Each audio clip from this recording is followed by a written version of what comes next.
In this video, we'll see how to find the spectroscopic or term symbols using Hund's rule.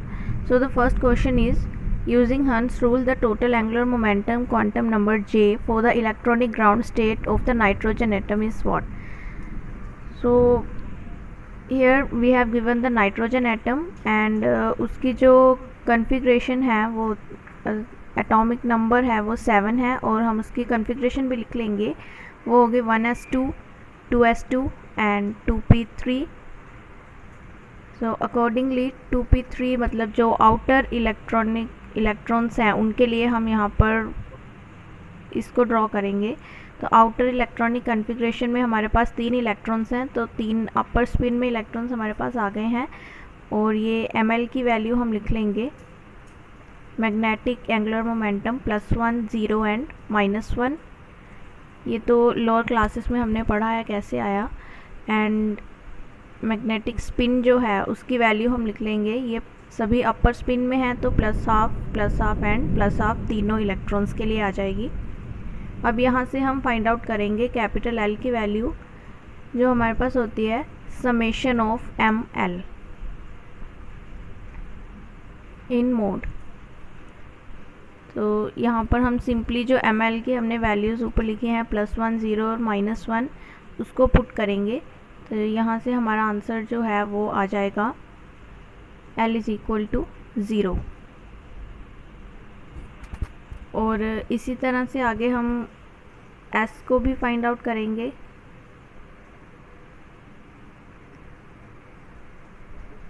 Capital S spin = summation of ms. और यहाँ पर ms की values भी put करेंगे हम, तो हमारे पास ये half plus half plus half, इसको जब पुट करके हमारे पास आ जाएगा 3/2. L और S की वैल्यू हमारे पास आ चुकी है. अब जो रिक्वायर्ड है इस क्वेश्चन में total angular quantum number J की हमने वैल्यू फाइंड आउट करनी है. तो J हमारे पास जो है वो होता है mode of L - S to L + S तक इसकी वैल्यूज़ जाती है. तो सिंपली हम वैल्यूज़ पुट करेंगे और J हमारे पास आ जाएगा. 0 है L की वैल्यू और S की वैल्यू है 3/2. तो यह आ जाएगा हमारे पास J = ओनली 3/2, क्योंकि मोड में है दोनों वैल्यूज़ तो वो एक ही वैल्यू आएगी, इसलिए 3/2. क्वेश्चन में हमसे इतना ही पूछा गया था, लेकिन अगर इसी क्वेश्चन को आगे हम फर्दर एक्सटेंड करें and if they ask what is the spectroscopic notation for this element, तो उस केस में हम क्या करेंगे वो हम आगे देखेंगे. फ़िलहाल के लिए ये J की वैल्यू आ गई है हमारे पास 3/2. तो अब हम फाइंड आउट करेंगे इसका टर्म सिंबल, या फिर जिसको हम कहते हैं स्पेक्ट्रोस्कोपिक नोटेशन.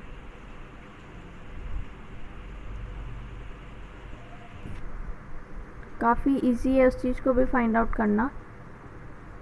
एक सिंपल सा हमें फॉर्मूला याद रखना है बस.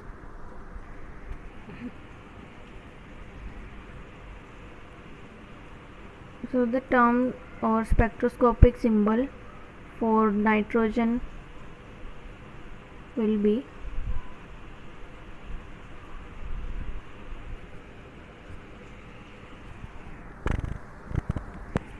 ये फॉर्मूला हमारे पास है 2s+1, जिसको हम मल्टीप्लिसिटी कहते हैं L एंड J. यहाँ पर सिंपली हम वैल्यूज़ पुट करेंगे. 2s+1 जो है वो हमारे पास मल्टीप्लिसिटी होता है, और यहाँ पर S की वैल्यू, कैपिटल S की वैल्यू हमारे पास 3/2 है, तो इसको हम पुट करेंगे तो ये हमारे पास आ जाएगा 4.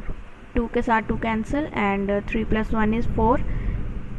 एंड उसी तरह से हम L की वैल्यू भी बता देंगे. तो L है हमारे पास 0 आया था, और 0 जो है वो S ऑर्बिटल के लिए होता है, और J की वैल्यू है 3/2. तो बस सिंपली इन वैल्यूज़ को हमें ऊपर जो सिंबल है, टर्म सिंबल है, उसमें पुट करना है. 2s+1 4 आया है एंड L इज़ 0, उसके लिए S orbital and J is 3/2. तो इसका जो टर्म सिंबल है वो है 4s 3/2. तो अभी नेक्स्ट क्वेश्चन की तरफ पढ़ते हैं. वो थोड़ा सा अलग होगा और उसमें ये कंसेप्ट काफ़ी क्लियर हो जाएगा. The term symbol for the electronic ground state of oxygen atom is. ये हमें बताना है। And the atomic number of oxygen is 8।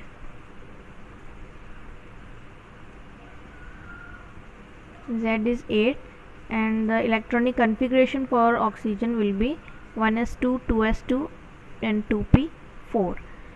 So in this case हमारे पास जो आउटर ऑर्बिटल है, यानी कि यहाँ पर जो p है उसमें 4 इलेक्ट्रॉन्स हैं।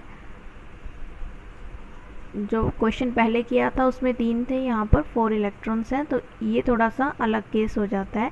यहाँ पर भी हम ml की वैल्यू निकाल लेंगे और ml यहाँ पर है +1 0 and -1 and ms will be, ये हो जाएगा हमारे पास स्पिन की वैल्यू हाफ 1/2 -1/2, क्योंकि एक डाउन स्पिन भी है तो इसलिए ये 0 हो जाएगी और नेक्स्ट 2 के लिए 1/2 एंड 1/2।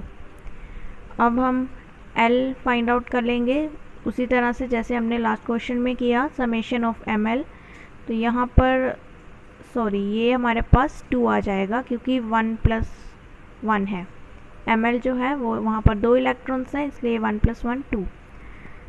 तो यहाँ से L की वैल्यू हमारे पास आ गई है 1। और उसी तरह से हम S की वैल्यू भी फाइंड आउट करेंगे समेशन ऑफ ms करके।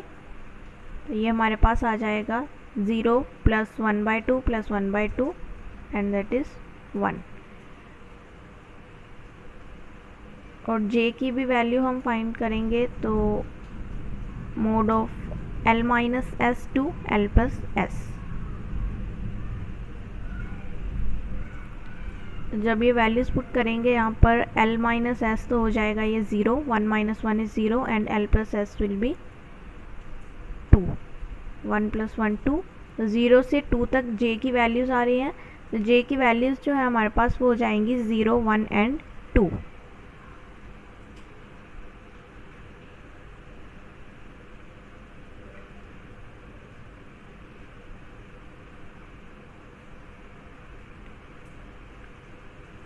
अब टर्म सिंबल इस केस में थोड़ा सा डिफरेंट हम मेथड यूज़ करते हैं, क्योंकि जब हमारे पास L और S की वैल्यूज़ सेम आ जाए तो हम पहले वाला मेथड ही नहीं यूज़ करते कि सिंपली हम 2s + 1 की वैल्यू निकाल कर और J, क्योंकि हमारे पास यहाँ पर J की 3 वैल्यूज़ आ रही हैं 0 1 और 2।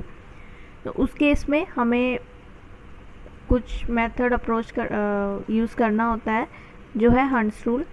यहाँ पर मल्टीप्लिसिटी हमारे पास 3 आ गई है। L = 1 which corresponds to p orbital and J 0 1 and 2। तो उसके लिए हमारे पास 3 अलग अलग स्टेट्स आ गई हैं, 3p0 3p1 and 3p2। J की डिफरेंट वैल्यूज़ के लिए हमने यहाँ पर 3 स्टेट्स लिख ली हैं। अब हम यहाँ पर यूज़ करेंगे हंस रूल, क्योंकि हमें टर्म सिंबल तो एक ही बताना है। तो हंस रूल क्या कहता है, when L and S have same values, just like in this case we have L and S both have 1। L और S की वैल्यू है यहाँ पर 1 आ रही है। तो फर्स्ट केस क्या कहता है, if there are less than half filled orbital, यानी कि जो आउटर ऑर्बिटल है अगर उसमें इलेक्ट्रॉन्स जो हैं वो लेस देन हाफ फील्ड है, या ऑर्बिटल जो है वो लेस देन हाफ फील्ड है, then the value of lowest J has lowest energy.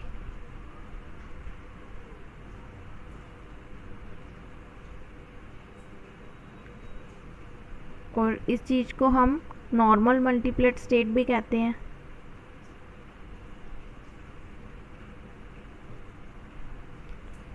और सेकंड केस है हमारे पास, if we have more than half filled electron, जो कि ये हमारा ऑक्सीजन वाला केस है, जहाँ पर हमारे पास आउटर इलेक्ट्रॉन जो है that is more than half field, इसमें 4 इलेक्ट्रॉन्स हैं और हाफ से ज़्यादा फील्ड है।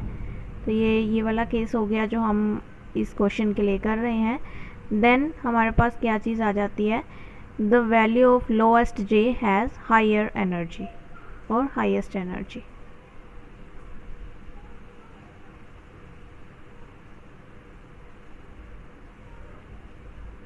तो ये चीज़ हमें याद रखनी है। और इस केस को हम इन्वर्टेड मल्टीप्लेट भी कह लेते हैं।